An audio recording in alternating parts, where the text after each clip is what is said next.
Welcome to the Sonoma County Library video channel. We post new videos every week, so bookmark, follow, and subscribe so you don't miss a thing. Hi everyone! My name is Gigi from the Sonoma County Library and welcome to Book Read-Alouds at Home. Get ready to hear a great book read to you, one chapter each week. And if you're interested in following along, you can check out the book digitally at sonomalibrary.org. But for now, just relax, get comfortable, close your eyes, and get ready to hear a great book. Today we're reading Ivy+Bean, written by Annie Barrows and illustrated by Sophie Blackall, with permission from Chronicle Books. Today we're reading Ivy+Bean by Annie Barrows, with permission from Chronicle Books. Chapter 8, Bean's Backyard. "You peek over, see if Nancy's there," said Bean. "She might be in the yard looking for me." Ivy nodded and stood up.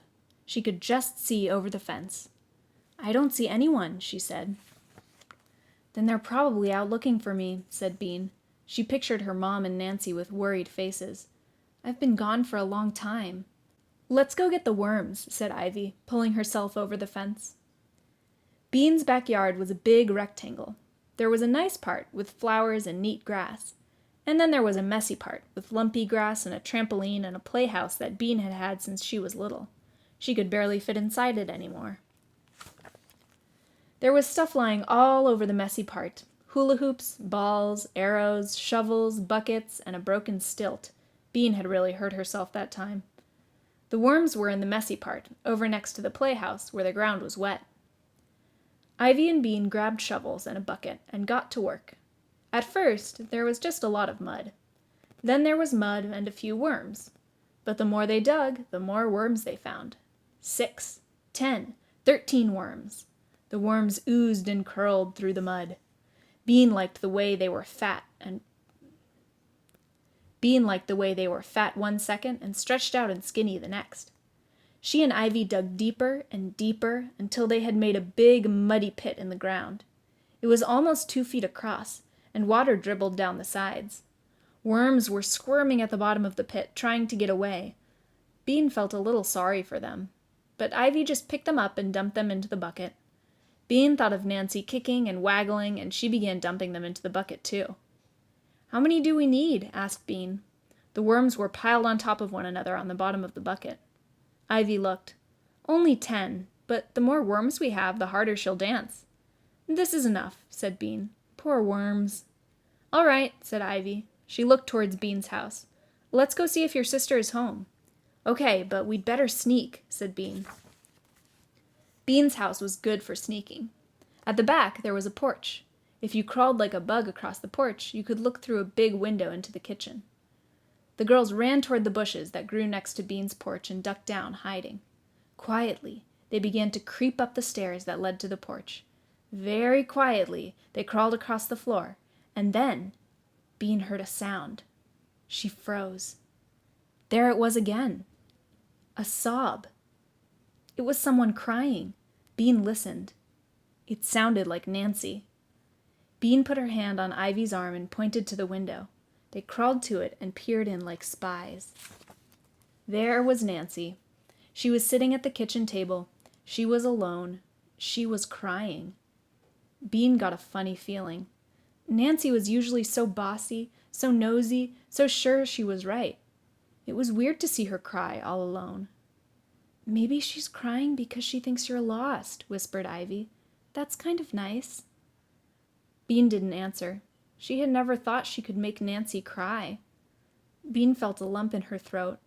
She remembered that Nancy let her snuggle into her bed when she had bad dreams about the spooky man. She remembered that Nancy let her play with her glass animals sometimes, even after she had broken the starfish. She remembered that Nancy had once bought her a fairy coloring book with her own money. Bean looked at the tears rolling down Nancy's cheeks. Poor Nancy, Bean sniffed. Maybe she didn't want to put the dancing spell on her sister after all. Nancy said something. Bean couldn't hear it, but she was sure it was something about missing her.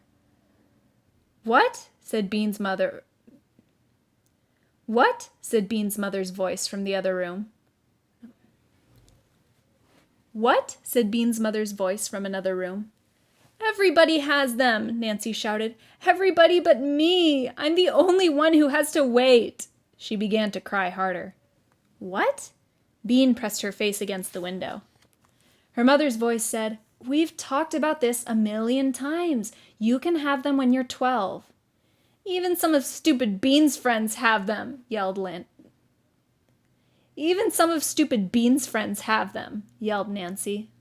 Suddenly, Bean knew what Nancy was crying about.